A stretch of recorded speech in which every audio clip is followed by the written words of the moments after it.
तो प्यारे विद्यार्थियों, भौतिक विज्ञान कक्षा 12 में एक नया टॉपिक आज हम लेके आए हैं। बहुत ही बच्चों की डिमांड थी, बहुत ही कठिन भी लगता है जो है कि जो है अर्ध तरंग के रूप में कैसे प्राप्त करेंगे पीएन संधि डायोड को, और इससे जो पूर्ण तरंग कैसे प्राप्त। एक तो कार्य होता है कि ट्रांसफार्मर से वोल्टेज तो आप कम कर लोगे, ज़्यादा कर लोगे, लेकिन जो है डीसी करंट नहीं बना पाओगे। डीसी करंट बनाने के लिए क्या तुम्हें करना है? डीसी करंट बनाने के लिए संधि पीएन संधि डायोड का प्रयोग किया जाता है। कहते हैं कि ना, सफ़र में मुश्किलें आए तो हिम्मत और बढ़ती है। सफ़र में मुश्किलें आए तो हिम्मत और बढ़ती है। अगर कोई रास्ता रोके तो जुर्रत और बढ़ती है। अगर बिकने पे आ जाओ तो घट जाता है दाम अक्सर। ध्यान देना, अगर बिकने पे आ जाओ तो घट जाता है दाम अक्सर। ना बिकने का इरादा हो तो कीमत और बढ़ती है। सफ़र में धूप तो होगी, चल सको तो चलो। सफ़र में धूप तो होगी, चल सको तो चलो। सभी हैं भीड़ में, तुम निकल सको तो चलो। किसी के वास्ते राहें कहाँ बदलती हैं, तुम अपने आप को बदल सको तो चलो। तो प्यारे विद्यार्थियों, पीएन संधि डायोड में सर्वप्रथम, जैसा कि मैंने बताया है कि कोई भी भौतिक विज्ञान जैसे पढ़ो तो इसमें सबसे पहले इसकी भाषा की जानकारी होनी चाहिए। क्या इसमें दिया गया, ये जो निशान दिया गया है, इसका मतलब ये होता है कि प्रत्यावर्ती धारा स्रोत। इसे क्या कहते हैं? प्रत्यावर्ती धारा स्रोत कहा जाता है। प्रत्यावर्ती धारा स्रोत कहा जाता है, ठीक है।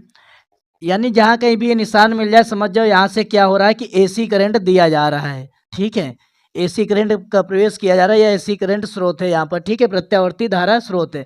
जब इस तरीके का निशान मिल जाए, ठीक है, इस तरीके का तुम्हें निशान मिले और दो निशान मिले, तो यहाँ पर दो कुंडली बन जाती है। ये ट्रांसफार्मर का कार्य, यानी जहाँ कहीं भी तुम्हें ये दो निशान मिल जाए तो समझ जाना हिंदी में कि क्या दिया गया है? ट्रांसफार्मर दिया गया है। क्या दिया गया? ट्रांसफार्मर दिया गया। इसके बाद में ये जब भी निशान मिल जाए तो यहाँ पर समझ जाना कि लोड का है। यहाँ से जो है कोई भी जैसे बल्ब जलाना या कुछ भी कार्य करना, तो यहाँ से लोड चलाया जा सकता है, आर जहाँ कहीं पर भी मिल जाए, ठीक है। और ये जो निशान बना है, ये पीएन संधि डायोड का बना है। जैसा कि पिछली क्लास पीएन संधि डायोड की अपलोड की जा चुकी है, उसमें पीएन संधि डायोड भी बताया गया है, और पीएन संधि डायोड में धारा का प्रवाह भी बताया गया कि अग्रभिनत क्या होता है, पश्चाभिनत क्या होता है। तो इसमें जो है पीएन संधि डायोड, पीएन संधि डायोड ये दिया गया है। इसके बाद में अब समझेंगे कि इसमें कैसे ये अर्ध तरंग डिष्टकारी के रूप में कार्य करता है। तो सबसे पहले इसमें समझिए कैसे लिखा जाएगा। हम आसान भाषा में समझाएंगे, धीरे धीरे बोलेंगे, और तुम लोग लिखना चाहो तो कॉपी पर लिख सकते हो, या यदि कोई समस्या तो बोर्ड पे भी हम लिख देंगे बाद में, ठीक है। तो इसमें क्या लिखा जाएगा? इसमें प्रत्यावर्ती धारा स्रोत को, प्रत्यावर्ती धारा स्रोत को एक ट्रांसफार्मर के द्वारा, प्रत्यावर्ती धारा स्रोत को एक ट्रांसफार्मर के द्वारा जोड़ देते हैं, जिससे पीएन संधि डायोड जुड़ा होता है। प्रत्यावर्ती धारा स्रोत को एक ट्रांसफार्मर के द्वारा जोड़ देते हैं, जिससे पीएन संधि डायोड जुड़ा होता है। जब ट्रांसफार्मर का ए सिरा धनात्मक होता है, बी ऋणात्मक होता है, तो अग्रभिनत होता है और इसमें धारा का प्रवाह होता है। जैसा कि तुम लोगों को बताया जा चुका है कि जब पी क्रिस्टल, यानी इसमें क्या करना है, अलग प्रकार से भाषा दी गई। इसका मतलब है पी प्रकार के क्रिस्टल, इसका मतलब है एन प्रकार के, मिलके क्या बन गया? पीएन संधि डायोड। जब पी प्रकार के क्रिस्टल में प्लस हो तो ये अग्रभिनत होता है, पी पर जब माइनस हो क्रिस्टल से जुड़ा हो तो वहाँ पर पश्चाभिनत होता है। अग्रभिनत में धारा का प्रवाह होता है, पश्चाभिनत में धारा का प्रवाह नहीं होता है, लेकिन कुछ शर्तों के साथ धारा का प्रवाह बाद में हो जाता है, तो एवेलांस भंजन द्वारा। तो समझिए यहाँ पर क्या होता है कि प्रत्यावर्ती धारा स्रोत, प्रत्यावर्ती धारा स्रोत को एक ट्रांसफार्मर के द्वारा जोड़ देते हैं। प्रत्यावर्ती धारा स्रोत को एक ट्रांसफार्मर के द्वारा जोड़ देते हैं, जिससे पीएन संधि डायोड जुड़ा होता है। प्रत्यावर्ती धारा स्रोत को एक ट्रांसफार्मर के द्वारा जोड़ देते हैं, जिससे पीएन संधि डायोड जुड़ा होता है। जब ट्रांसफार्मर का ए सिरा धनात्मक होता है, बी ऋणात्मक होता है, तब यह अग्रभिनत होता है और इसमें धारा का प्रवाह होता है, और धारा का प्रवाह लोड में सी से डी की ओर होता है। इसके बाद में जब ट्रांसफार्मर का ए सिरा ऋणात्मक होता है और बी धनात्मक होता है, तब पश्चाभिनत होता है, इसमें धारा का प्रवाह नहीं होता है। इस प्रकार आधे चक्र में धारा का प्रवाह होता है और आधे चक्र में धारा का प्रवाह नहीं होता है। ये अर्ध तरंग के रूप में दिष्ट धारा प्राप्त हो जाती है। फिर एक बार समझेंगे। प्रत्यावर्ती धारा स्रोत को एक ट्रांसफार्मर के द्वारा जोड़ दिया जाता है। प्रत्यय एक चीज़ समझिए, यहाँ पर देखिए ये जब ऊपर जा रहा है ग्राफ तो प्लस मान लेंगे, नीचे जा रहा है तो माइनस मान लेंगे। अब ये जब प्लस होता है तो इसमें धारा का प्रवाह हो जाता है, ठीक है। फिर इसके बाद में जब ये माइनस होता है, यानी ए सिरा जब माइनस होता है और बी धनात्मक होता है, तब ये पश्च अभिनत बन जाता है, इसमें धारा का प्रवाह नहीं होता है। फिर धारा का प्रवाह ऐसे रुक रुक कर इसमें धारा का प्रवाह होता है, जिसके कारण ये अर्ध तरंग डिस्टकारी के रूप में प्राप्त हो जाता है, यानी अर्ध तरंग डीसी करंट प्राप्त हो जाता है। तो फिर एक बार समझेंगे, प्रत्यावर्ती धारा स्रोत को एक ट्रांसफार्मर के द्वारा जोड़ देते हैं। प्रत्यावर्ती धारा स्रोत को एक ट्रांसफार्मर के द्वारा जोड़, जैसा कि मैंने बताया कि विषय की एक लैंग्वेज होती है। किसी भी चीज़ को रटने से तुम कितना याद कर सकते हो, एक लेसन याद कर लोगे, 2 लेसन याद कर लोगे, पूरी किताब थोड़ी रट सकते हो। तो इसके लिए समझने की भाषा होती है, बस उसको चीज़ों को समझिए और कुछ चीज़ें रटिए। जैसे चित्र है, ये तो तुमको ध्यान में रखना ही पड़ेगा, रटना ही पड़ेगा, मतलब चित्र बना लो, उसके बाद उसी की भाषा में कन्वर्ट करके लिख दो। अब भाषा क्या है, जैसे भौतिक विज्ञान फिजिक्स में भाषा क्या है, यहाँ पर हमने समझा जब भी ये निशान मिल जाए समझ जाओ एसी करंट यहाँ पर दिया गया, प्रत्यावर्ती धारा स्रोत है। जब भी इस तरीके का निशान मिल जाए समझ जाओ ट्रांसफार्मर है, 2 कुंडली यहाँ पर बनी है। जब ये निशान मिल जाए समझ जाओ पीएन संधि डायोड दिया गया है। जब ये निशान तुम्हें मिल जाए तो समझ जाइएगा कि यहाँ पर लोड यानी आर है, यहाँ से जो है कोई निर्गत वोल्टेज प्राप्त हो जाता है। यहाँ से प्रवेश करता है यानी इनपुट होता है, निवेशी कह सकते हैं इनपुट को हिंदी में, और यहाँ से क्या होता है, निर्गत वोल्टेज प्राप्त हो जाता है। तो इसमें क्या हो जाएगा, प्रत्यावर्ती धारा स्रोत को ट्रांसफार्मर के द्वारा जोड़ देते हैं। इसमें प्रत्यावर्ती धारा स्रोत को एक ट्रांसफार्मर के द्वारा जोड़ देते हैं, जिससे पीएन संधि डायोड जुड़ा होता है। जब ट्रांसफार्मर का ए सिरा धनात्मक बी ऋणात्मक होता है तो अग्र अभिनत होता है और इसमें धारा का प्रवाह होता है। जब ट्रांसफार्मर का ए सिरा ऋणात्मक होता है, बी धनात्मक होता है, तो ये पश्च अभिनत होता है और इसमें धारा का प्रवाह नहीं होता है। तो देख, इस प्रकार से आधे चक्र में धारा का प्रवाह होता है और आधे चक्र में धारा का प्रवाह नहीं होता है, और इस तरीके से जो है अर्ध तरंग डीसी करंट प्राप्त हो जाता है। तो लिख देते हैं इसमें, और लिखना चाहो तो विद्यार्थियों लिख भी सकते हो, साथ में 2-3 बार रिपीट कर लेना, याद हो जाएगा, इस बात की तो गारंटी है। चीज़ों की कोई भी चीज़ें हों उनको समझने की कोशिश कीजिए, क्योंकि रटने से एक लेसन याद कर सकते हो, पूरी फिजिक्स थोड़ी ना रटने से याद कर सकते हो। उसकी भाषा समझिए और उसको 2-4 बार रिपीट कीजिए, हमेशा के लिए याद हो जाएगा। तो क्या हो जाएगा इसमें, देखो हम लिख के बता रहे हैं कैसे लिखा जाता है। प्रत्यावर्ती धारा स्रोत को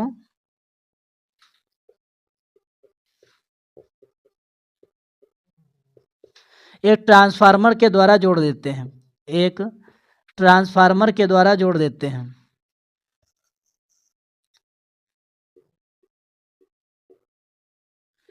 के द्वारा जोड़ देते हैं, प्रत्यावर्ती धारा स्रोत को ट्रांसफार्मर के द्वारा जोड़ देते हैं।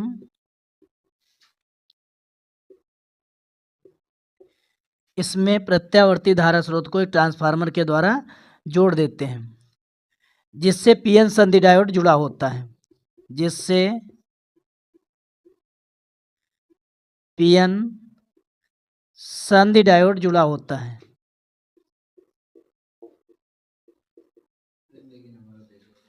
जिससे पीएन संधि डायोड जुड़ा होता है। जब ट्रांसफार्मर का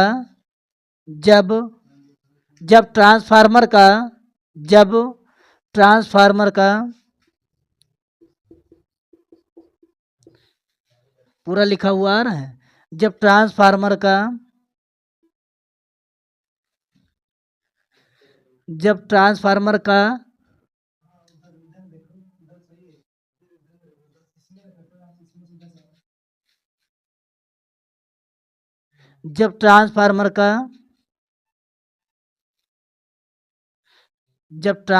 का ए सिरा धनात्मक होता है, जब ट्रांसफार्मर का ए सिरा धनात्मक होता है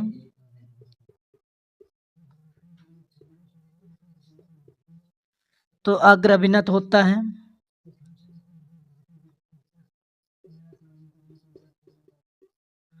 अभिनत होता है। जब ट्रांसफार्मर का ए सिरा धनात्मक होता है तो अग्रभिनत होता है। इसमें धारा का प्रवाह होता है। इसमें धारा का प्रवाह होता है।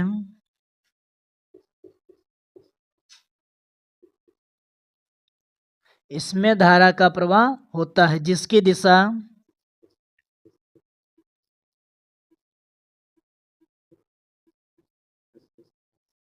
सी से डी की ओर होती है। डी की ओर होती है।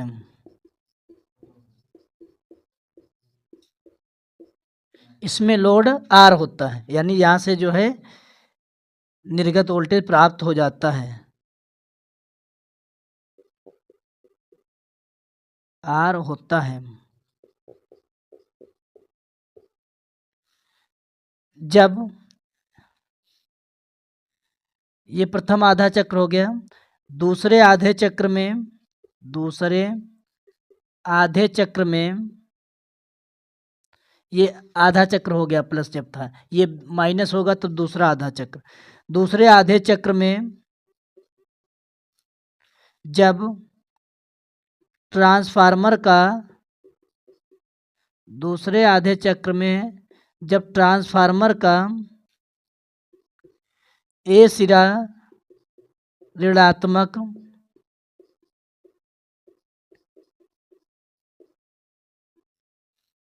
और बी सिरा धनात्मक होता है,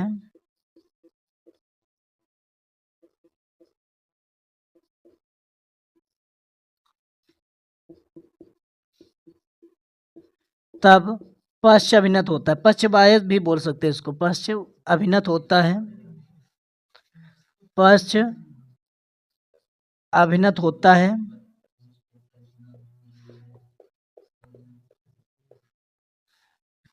तब पश्च अभिनत होता है, तब इसमें धारा का प्रवाह नहीं होता है। इसमें धारा का प्रवाह नहीं होता है। धारा का प्रवाह नहीं होता है।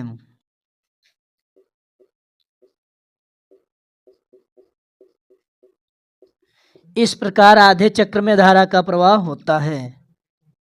इस प्रकार, या ये कह सकते हैं इस प्रकार रुक रुक कर, इस प्रकार आधे चक्र में रुक रुक कर धारा का प्रवाह होता है। रुक रुक कर धारा का प्रवाह होता है।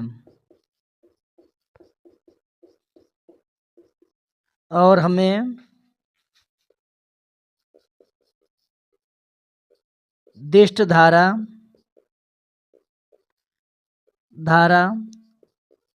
अर्ध तरंग के रूप में प्राप्त हो जाती है। अर्ध तरंग के रूप में प्राप्त हो जाती है। प्राप्त हो जाती है।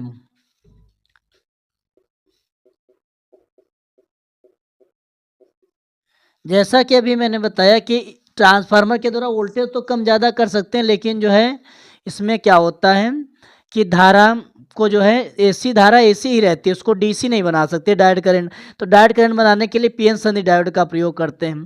तो इसमें क्या होता है, अभी मैंने समझाया, इसमें प्रत्यावर्ती धारा स्रोत, एक बार और समझिए याद हो जाएगा। इसमें प्रत्यावर्ती धारा स्रोत को ट्रांसफार्मर के द्वारा जोड़ देते हैं। इसमें प्रत्यावर्ती धारा स्रोत को ट्रांसफार्मर के द्वारा जोड़ देते हैं, जिससे पीएन संधि डायोड जुड़ा होता है। जब ट्रांसफार्मर का ए सिरा धनात्मक और बी ऋणात्मक होता है तो यह अग्र अभिनत होता है और इसमें धारा का प्रवाह होता है, और धारा का प्रवाह सी से डी की ओर होता है। इसमें लोड या निर्गत वोल्टेज आर होता है। इसके बाद में जब ट्रांसफार्मर का दूसरे आधे चक्र में जब ट्रांसफार्मर का ए सिरा ऋणात्मक होता है और बी धनात्मक होता है तो पश्च अभिनत होता है। इसमें धारा का प्रवाह नहीं होता है। इस प्रकार इसमें आधे चक्र में रुक रुक कर धारा का प्रवाह होता है और हमें दिष्ट धारा अर्धतरंग के रूप में प्राप्त हो जाती है।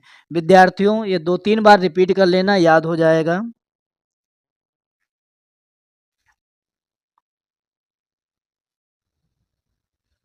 तो विद्यार्थियों, अभी मैंने समझाया अर्धतरंग के रूप में पीएन संधि डायोड समझा दिया, पूर्ण तरंग के रूप में समझाएंगे पीएन संधि डायोड क्या होता है।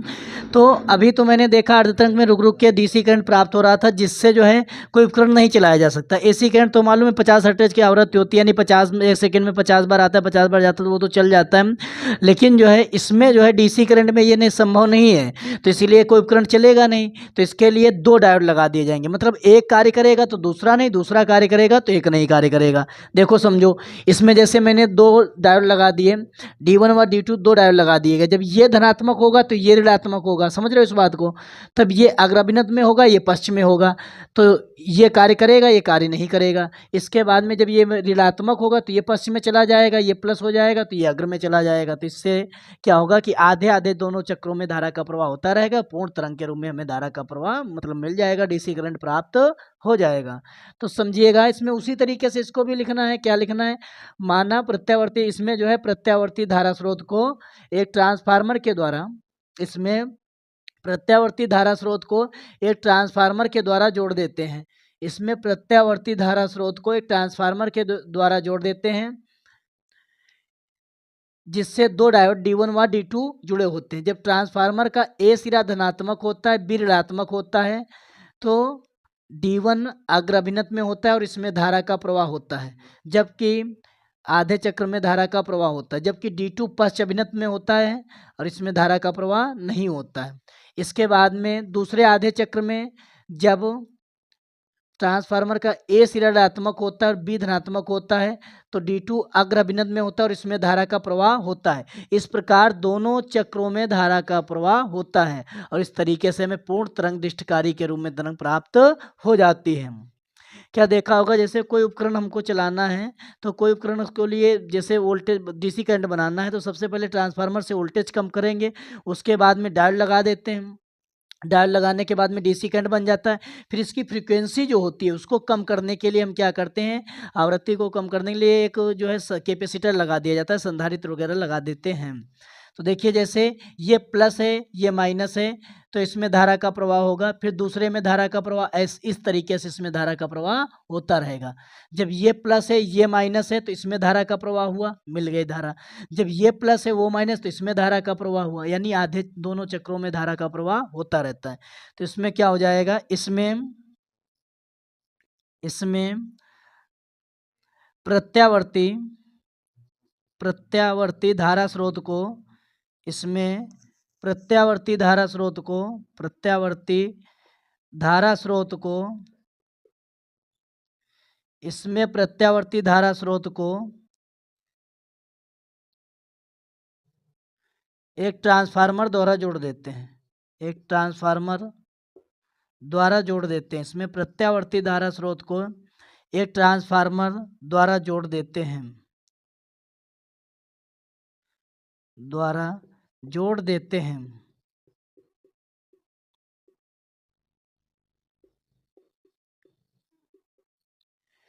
इसमें प्रत्यावर्ती धारा स्रोत को एक ट्रांसफार्मर द्वारा जोड़ देते हैं, जिससे दो डायोड D1 व D2 जुड़े होते हैं, जिससे दो डायोड D1 व D2 जुड़े होते हैं।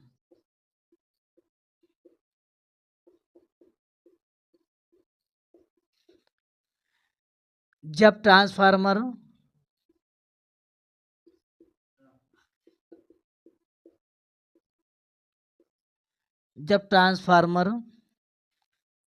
का ए सिरा धनात्मक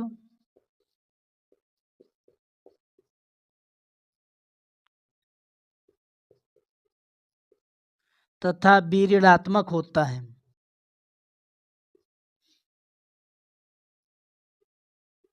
ऋणात्मक होता है,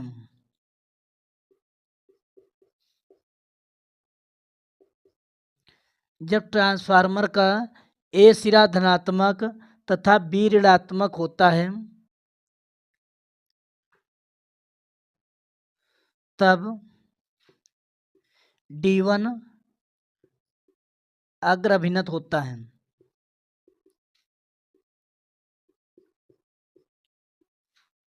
होता है। इसमें धारा का प्रवाह होता है।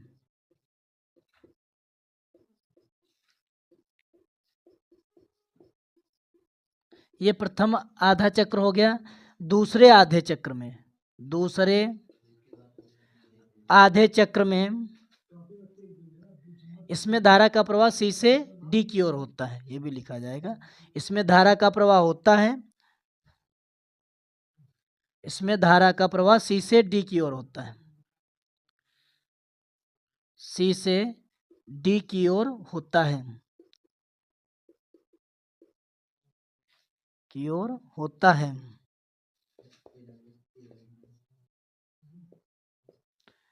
दूसरे आधे चक्र में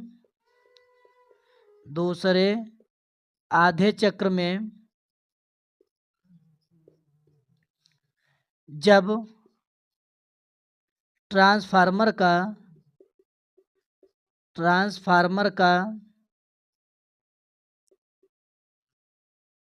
ए सिरा ऋणात्मक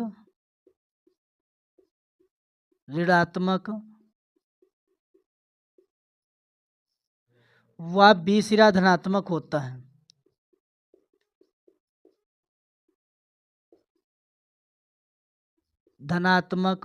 है,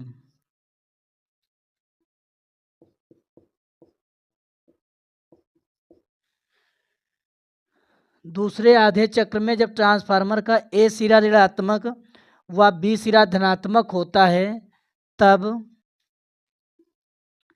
D2 में, यानी दूसरे डायोड में D2 में,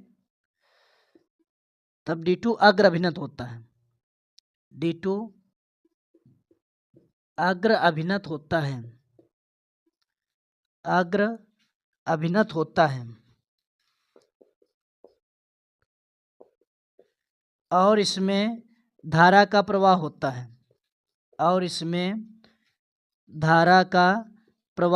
है।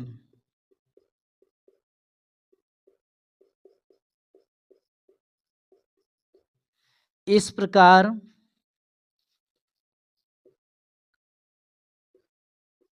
दोनों चक्र में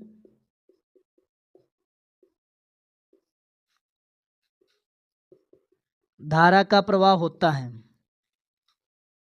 दोनों चक्र में धारा का प्रवाह होता है। इस प्रकार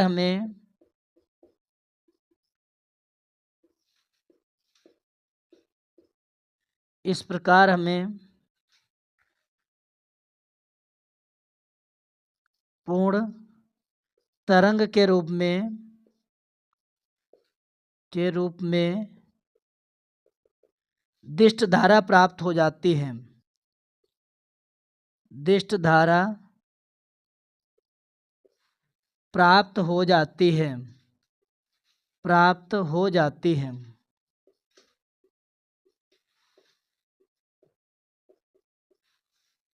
तो क्या होता है कि इसमें प्रत्यावर्ती धारा स्रोत को एक ट्रांसफार्मर के द्वारा जोड़ देते हैं, जिससे दो डायोड D1 व D2 जुड़े होते हैं। जब ट्रांसफार्मर का ए सिरा धनात्मक बी ऋणात्मक होता है,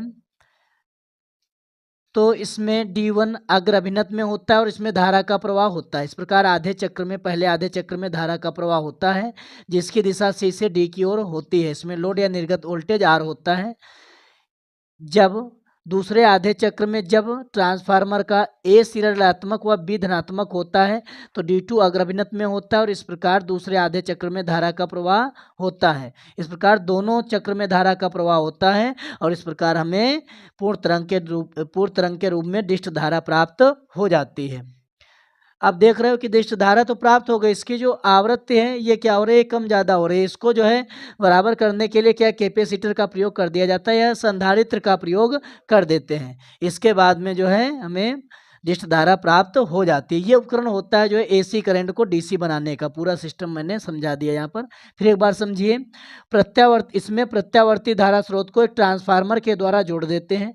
इसमें प्रत्यावर्ती धारा स्रोत को, जैसा कि अभी समझा जाए, ये तो रटने वाली चीज़ें नहीं, बस ये चित्र तुम्हें रटना है, उसके बाद में समझ लो, ऑटोमेटिक लिख दोगे। इसमें प्रत्यावर्ती धारा स्रोत को ट्रांसफार्मर के द्वारा जोड़ देते हैं, जिससे दो डायोड D1 व D2 जुड़े होते हैं। जब ट्रांसफार्मर का ए सिरा धनात्मक और बी ऋणात्मक होता है तो D1 अग्रभिन्नत में होता है और इसमें आधे चक्र में धारा का प्रवाह होता है, जिसकी दिशा C से D की ओर होती है। निर्गत वोल्टेज इसमें R होता है। इसके बाद में जब दूसरे आधे चक्र में ट्रांसफार्मर का ए सिरा ऋणात्मक होता है, बी धनात्मक होता है, तो D2 अग्रभिन्नत में होता है और इसमें दूसरे आधे चक्र में धारा का प्रवाह होता है। इस प्रकार दोनों चक्र में धारा का प्रवाह होता है और इस प्रकार हमें पूर्ण तरंग के रूप में दिष्ट धारा प्राप्त हो जाती है, जैसा कि ये ग्राफ में दर्शाया गया है। प्यारे विद्यार्थियों, ये रिपीट कर लेना और याद हो जाएगा। 2-4 बार रिपीट करना और लिखना, याद हो जाएगा।